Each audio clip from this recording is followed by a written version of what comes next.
कैसे हो। तो आज हम एक न्यू चैप्टर क्लास 10th का लेकर आए हैं, लाइफ प्रोसेस। तो जैसा कि सबसे पहले हम लाइफ प्रोसेस में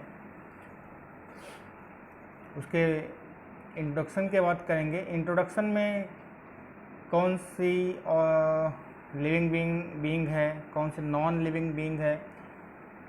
इसके बाद उसके पहले वेलकम टू 5KM क्लासेस। तो जैसा कि आप स्क्रीन में देख रहे हैं, फर्स्ट है क्राइटेरिया टू डिसाइड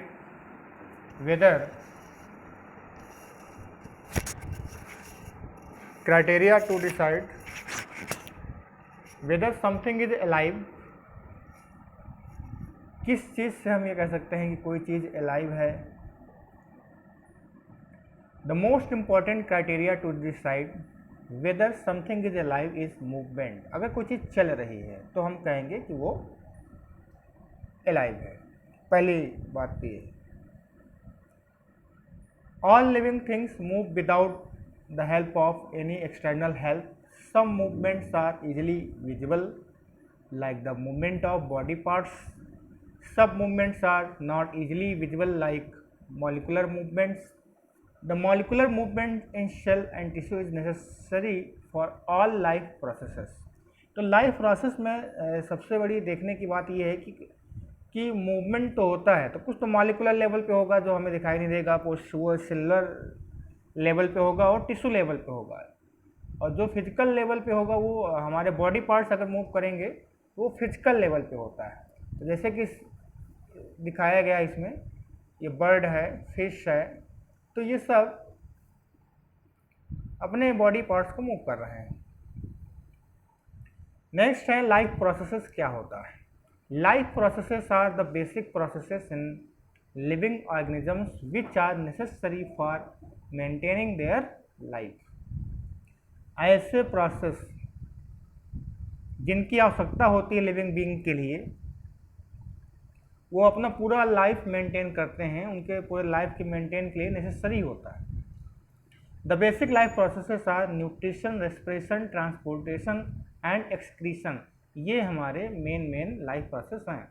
रिप्रोडक्शन को लाइफ प्रोसेस नहीं माना जाता है, पर कंसिडर किया जाता है, उसके बारे में हम बाद में बात करेंगे। तो पहला, nutrition is the process of taking food by an organism and its utilization by the body for life processes। इसमें से वो ऐसा प्रोसेस जिसको ऑर्गेनिज्म लेता है अपने बॉडी में एज अ फूड, उसको यूज करता है, एनर्जी पाता है अपने लाइफ प्रोसेस चलाने के लिए। Respiration is the process by which food is burned in cells of the body with the help of oxygen to release energy। हम जब भी खाना खाते हैं तो वो अंदर बर्न होता है, और किसकी हेल्प से बर्न होता है? ऑक्सीजन की हेल्प से कंबशन होता है। उससे क्या मिलती है? हमको एनर्जी मिलती है, और वही एनर्जी हमको हमारे शरीर में यूज होती है। नेक्स्ट है ट्रांसपोर्टेशन के बारे में बात करेंगे। It is the process by which food, oxygen, water, waste products are carried from one parts of the body to other parts.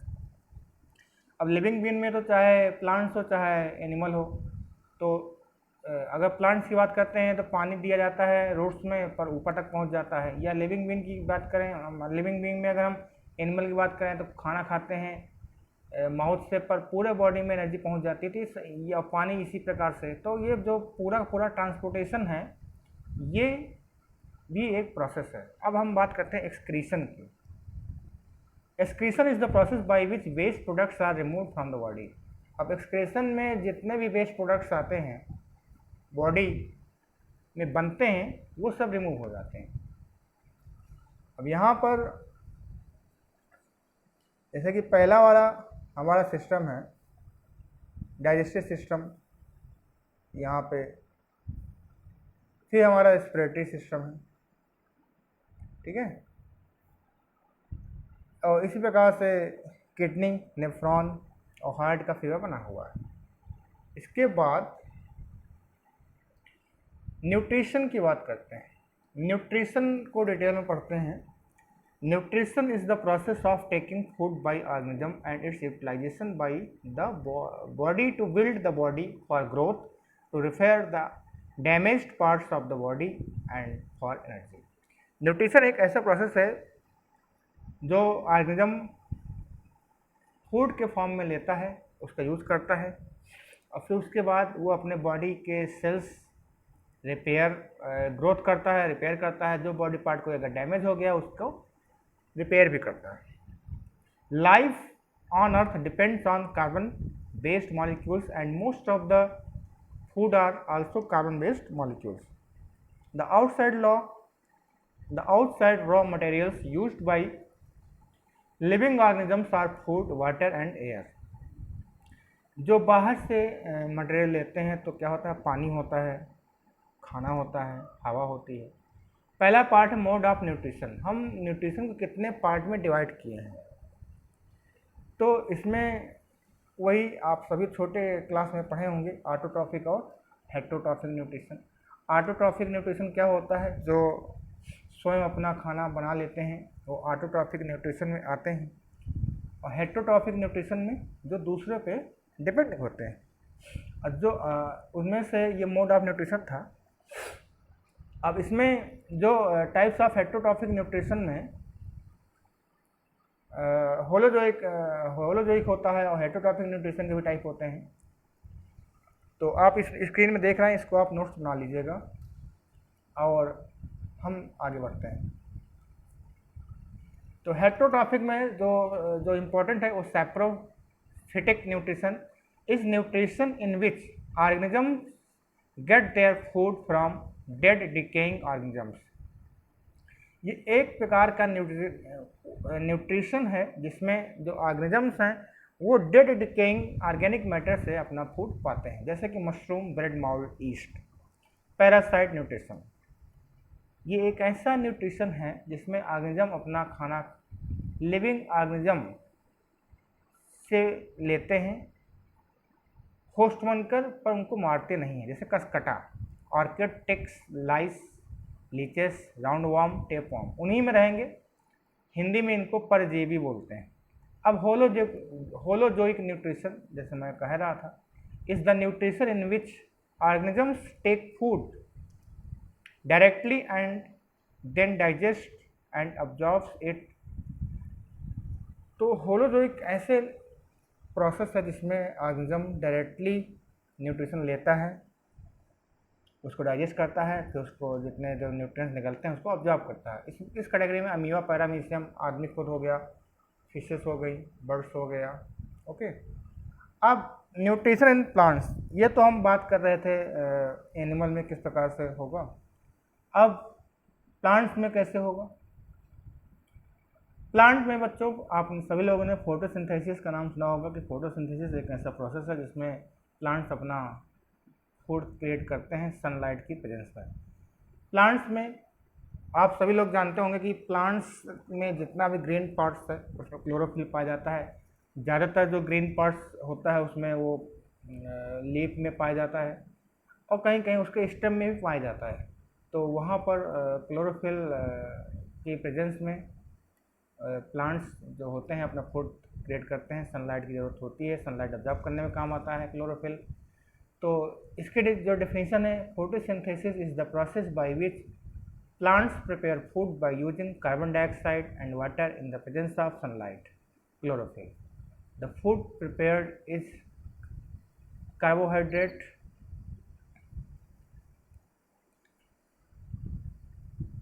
which is stored in form of starch. Oxygen is released in this process.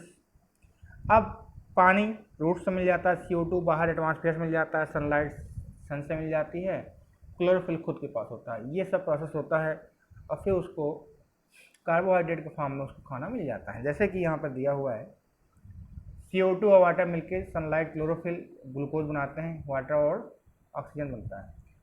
इस photosynthesis process में सबसे पहले मैंने जैसे बताया था कि chlorophyll का काम होता है कि सनलाइट या लाइट को एब्जॉर्ब करना।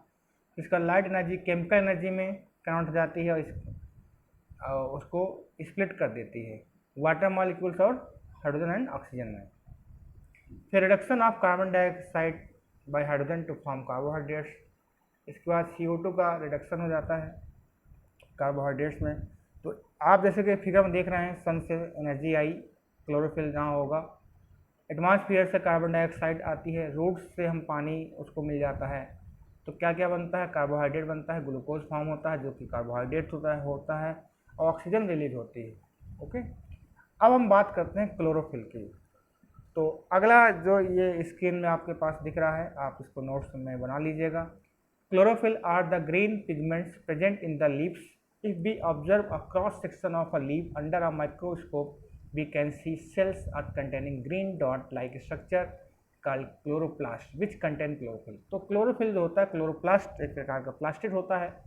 क्लास 9th में आपने पढ़ा होगा कि सेल के अंदर प्लास्टिड पाया जाता है, प्लांट सेल के अंदर। तो वो ग्रीन डॉट्स का जो स्ट्रक्चर होता है वो क्लोरोफिल होता है। इसमें से अगर हम बताएं आपको तो ये देखिए, ये आप एयर स्पेस होता है, स्टोमा, मेजोफिल, काफ़ी डिटेल में है, यहाँ पर वैक्यूल दिखाया गया है। इसके बाद ऊपर देखिए हाई वाटर वेपर कंटेंट, इस प्रकार से होता है एयर स्पेस।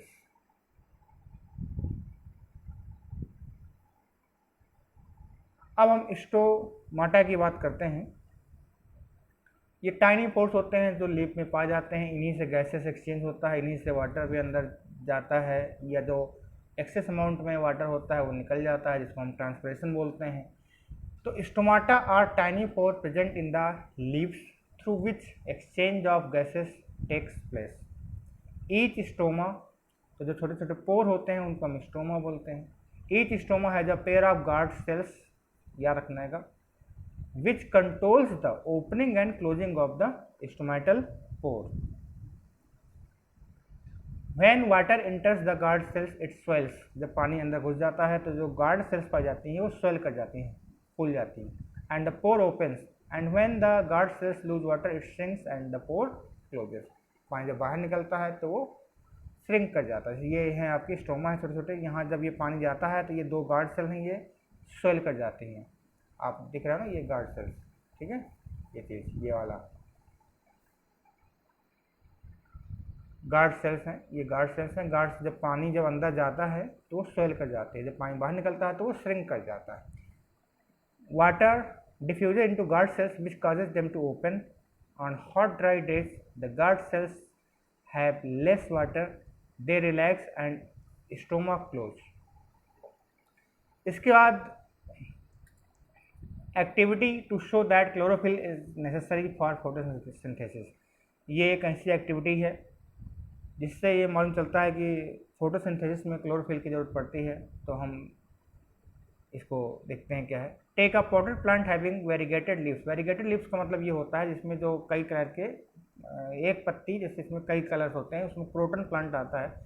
मनी प्लांट भी आप ले सकते हो, घर में आपके होगा। Keep it in dark room for 3 days so that all the starch is use. सबसे पहले देखिए, जब खाना बनता है प्लांट्स का, मतलब फोटोसिंथेसिस होती है प्रोसेस, तो उसमें फूड क्रिएट हो जाता है प्लांट्स का। तो उसमें वो जो एक्सेस अमाउंट में जो फूड है वो स्टार्च के फॉर्म में इकट्ठा हो जाता है। तो स्टार्च के फॉर्म में जो इकट्ठा हो जाता है, तो इसलिए सबसे पहले वो, अगर बाय द वे कभी धूप निकलती भी नहीं है तो भी वो काम करता रहता है जब फूड, तो एनर्जी मेंटेन रहती है। तो इसीलिए अगर हमें क्लोरोफिल वाला अगर एक्टिविटी करना है तो सबसे पहले हम उसको डार्क रूम में रख देते हैं ताकि उसका जो स्टार्च है वो पूरा यूज़ हो जाए।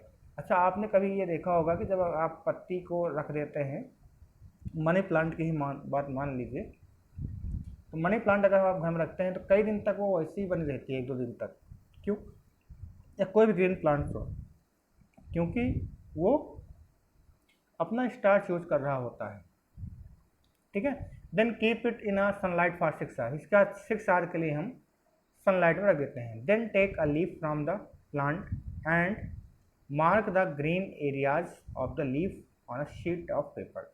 इस बार हम एक लीफ लेते हैं और उसमें जहाँ जहाँ ग्रीन पार्ट है उसको पेपर में मार्क कर लेते हैं। Then dip the leaf in the boiling water to make it soft. फिर पानी में उबाल लेते हैं। Then dip the leaf in alcohol and heat in water both the decolourise it. इसका हम एल्कोहल में इसको डिक्लोराइज कर लेते हैं। रिमूव द क्लोरोफिल, ताकि पूरा का पूरा क्लोरोफिल रिमूव हो जाए। Then wash the leaf in water and dip it, फिर हम पानी में इसको धो लेते हैं। फिर से हम इसको आयोडीन सोल्यूशन में डाल देते हैं। आयोडीन स्टार्च टेस्ट होता है, अभी बताते हैं। It will be seen that only the green parts of the leaf turns blue black. तो आयोडीन टेस्ट ये होता है कि अगर जहाँ जहाँ वो होगा ग्रीन पार्ट्स रहा होगा वो ब्लू ब्लैक में कन्वर्ट हो जाएगा। इसका मतलब ये होता है कि chlorophyll is necessary for the photosynthesis. अगर क्लोरोफिल नहीं होता तो फिर फोटोसिंथेसिस प्रोसेस नहीं होगी, ठीक है। क्योंकि हमने पहले ही क्लोरोफिल रिमूव कर लिया था, ये हमारी एक्टिविटी 1 थी। अब जिस प्रकार क्लोरोफिल ज़रूरी होता है उसी प्रकार से हम कार्बन डाइऑक्साइड की भी एक्टिविटी कर सकते हैं। तो कार्बन डाइऑक्साइड की activity, take 2 potted plants of the same size and keep them in dark room for 3 days so that all the starch is used up. Then plants on separate glass plates. Keep a watch glass containing some potassium hydroxide near one plant to absorb the carbon dioxide. Same process है। सबसे पहले हम उसका starch दूर कर लेते हैं, फिर कुछ पोटेशियम हाइड्रोक्साइड रखते हैं वो जार में बंद करके। एक वैसे तो एक आप जार लीजिए, उसके अंदर लिप अगर लगाइए, उसके अंदर आप KOH रखिए ताकि जो CO2 गैस है वो ऑब्जर्व हो जाए। क्योंकि CO2 गैस ऑब्जर्व हो जाए, क्यों ऑब्जर्व हो जाए? क्योंकि हम उसी का ही टेस्ट कर रहे हैं कि ज़रूरत है, ये नेसेसरी है या नहीं है। तो CO2 गैस ऑब्जर्व करने के लिए हम KOH लेते हैं। Cover both the plant with the bell jar, मैंने बताया है जार के लिए। And seal the bottom of the jar with the Vaseline to make it airtight. Keep the plants in sunlight for 3 hours. Then take a leaf from each plant and test for starch. वो starch test से क्या होता है? Starch test होता है iodine की सहायता से। The leaf of the plant kept in the jar containing potassium hydroxide does not show the presence of starch. तो जो जहाँ पर स्टार्च की प्रेजेंस नहीं होती है, इसका मतलब ये हुआ कि वहाँ पर कोई भी फूड प्रिपेयरिंग नहीं हुई। इसका मतलब ये होता है कि CO2 गैस ज़रूरी होता है फोटोसिंथेसिस के लिए। अब हम बात करते हैं न्यूट्रिशन इन एनिमल। एनिमल में किस प्रकार से न्यूट्रिशन होता है? तो अमीबा का इसमें नाम आता है, यूनिसेलुलर होता है। ये वाटर में, पॉन्ड में, लेक में पाया जाता है। It takes in food by forming finger like projections called pseudopodia. ये सूडोपोडिया के सहारे से ये अपना भोजन लेता है, जैसा कि आप स्क्रीन में देख रहे हैं। ये फिगर आप बना लीजिएगा अपना नोट्स में। Pseudopodia and forms of food vacuoles. Inside the food vacuoles, the food is digested and absorbed. The undigested food is then sent out through the source of the cell. इसका जो undigested food होता है वो बाहर निकल जाता है। इसमें आप ये देखिए कि फूड पार्टिकल से सूडोपोडिया यहाँ दिखाया जा रहा है। Food vacuoles, food particles, food vacuoles होते हैं। आप ये पूरा ये देखिए, पूरी प्रोसेस है इजेशन की, ठीक है। तो आप इसको नोट्स बना लीजिएगा। अब हम ह्यूमन बीइंग की न्यूट्रिशन के बारे में बात करते हैं। Nutrition in human beings takes place in the digestive system. It consist of alimentary canal and glands which produce enzymes which breaks down food into smaller molecules. हमारे बॉडी में एक एलिमेंट्री कैनाल पाई जाती है जिसका जो एक्सपेंशन होता है mouth to anal होता है। बहुत सारे ग्लैंड्स पाए जाते हैं जो एंजाइम्स प्रोड्यूस करते हैं, जो बड़े बड़े सॉलिड्स न्यूट्रिशन है उनको ब्रेक डाउन के काम आता है। तो हमारा जो मेन ऑर्गन्स हैं, the main organs of digestive systems are mouth, oesophagus, stomach, small intestine, large intestine and the anus. The main glands are salivary glands, gastric glands, liver, pancreas and intestinal glands. तो जैसा कि इसमें figure में दिखाया गया है, यहाँ पे ये आपका डाइजेस्टिव सिस्टम का फिगर है, आप इसको देख लीजिए। तो इसमें माउथ से स्टार्ट होता है। तो in the mouth the food is broken down into smaller particles by the teeth and mix with सलीवा from the salivary glands. हमारे माउथ में सलेवरी ग्लैंड्स पाई जाती हैं। दांत उसको क्रशिंग कर लेते, क्रशिंग दांत से वो जो फूड पार्टिकल होते हैं छोटे छोटे पार्टिकल्स में डिवाइड हो जाता है। इसका सलेवरी ग्लैंड सलीवा सिक्रेट करते हैं, वो हल्का सा उसको उसमें एंजाइम्स पाए जाते हैं, जिसका नाम होता है सैलिवरी एमाइलेज, जो उसको शुगर में कन्वर्ट करता है, जो कि एसिड नेचर की तरफ ले जाता है। Then the food passes through the oesophagus into stomach, तो इसके बाद इसोफेगस के थ्रू वो जाता है,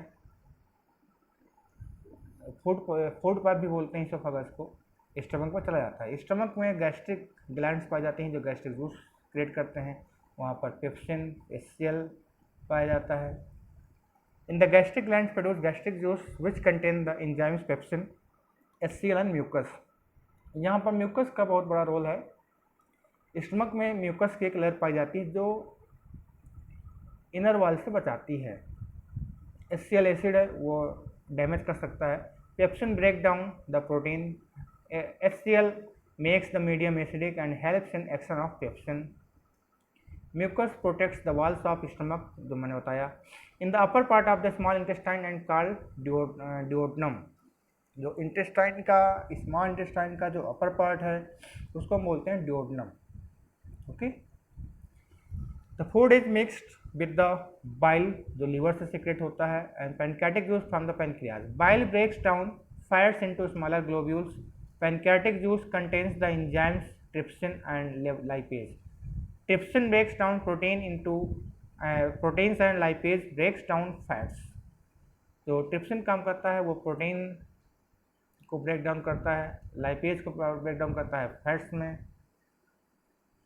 small intestine, the glands, the wall of the small intestine produces intestinal juice. The enzymes of the intestinal juice converts carbohydrates into glucose, fats into fatty acid, glycerol and protein into amino acid. जो protein होगा उसको amino acid में change कर देगा, fatty acid को glycerol में convert कर देगा।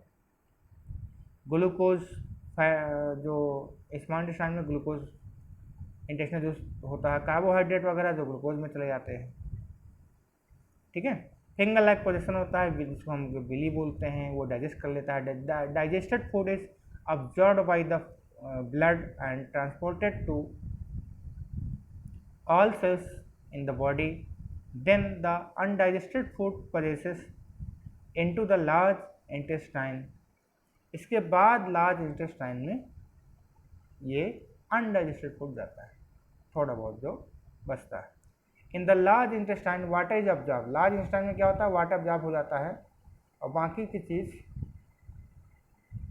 रेक्टम में जाता है अनस के थ्रू। अब इसके बाद ये वन शॉर्ट वीडियो है, इसको आपसे हेल्प मिलेगी, बाकी बुक से आप देखिएगा, पर इसमें हल्का एक वन शॉट में आपको एक वीडियो मालूम चल जाएगा। उसके पहले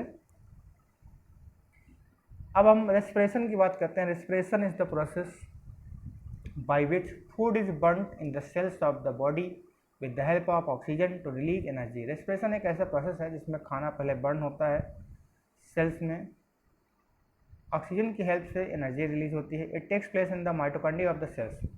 the energy release during respiration is used to make ATP molecule.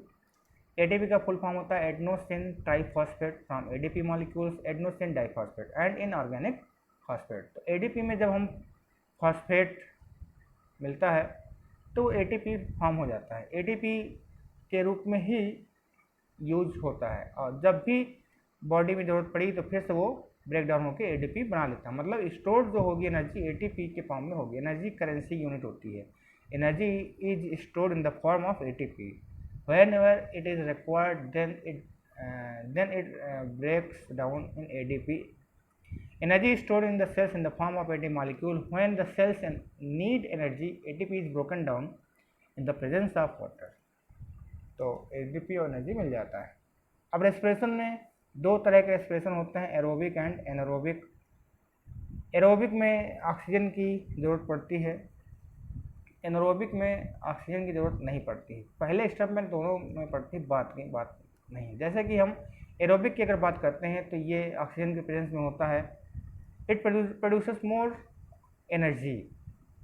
The end products are carbon dioxide, water, energy. It takes place in the most organisms. In aerobic respiration glucose is converted into pyruvate in the cytoplasm. अगर हम aerobic की बात करते हैं, glucose सबसे पहले cytoplasm में oxygen के प्रेजेंस में पायरुवेट में कन्वर्ट होता है। ये प्रोसेस उसमें भी होता है एनारोबिक में।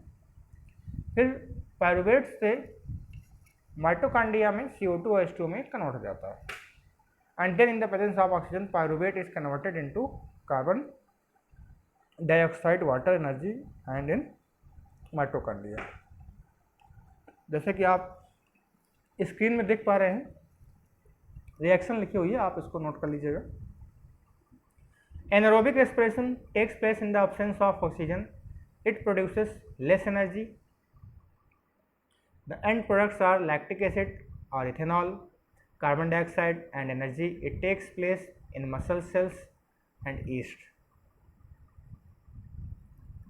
तो जो एनारोबिक है वो दो तरह से होता है, प्लांट में अलग होता है, एनिमल में अलग होता है। अगर किसी को चोट लग जाती है या मोच लग जाता है एनिमल में, तो लैक्टिक एसिड वहाँ पे एक्युमुलेट होता रहता है। तो सबसे पहले जो ग्लूकोज होगा साइटोप्लाज्म में ऑक्सीजन के प्रेजेंस में पायरुवेट में कन्वर्ट होगा। ऑक्सीजन अब इसके बाद काम है एब्सेंस ऑफ ऑक्सीजन। अगर हम मसल सेल की बात करें, जो एनिमल की बात आ रही है, तो उसमें लैक्टिक एसिड और एनर्जी मिलती है, और अगर हम प्लांट की बात करें तो सेम रिएक्शन चलेगी, उसमें इथेनॉल और CO2 एनर्जी बनता है। अब ये पूरा ग्लूकोज जो है ब्रेक डाउन है हो रहा है पूरा, ये आप चार्ट है इसको देख लीजिए अच्छे से, ये आपके काम आएगा।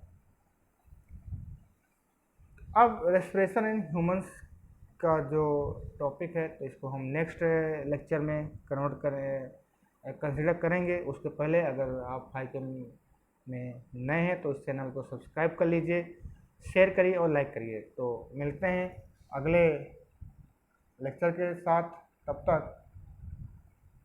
सभी को नमस्कार।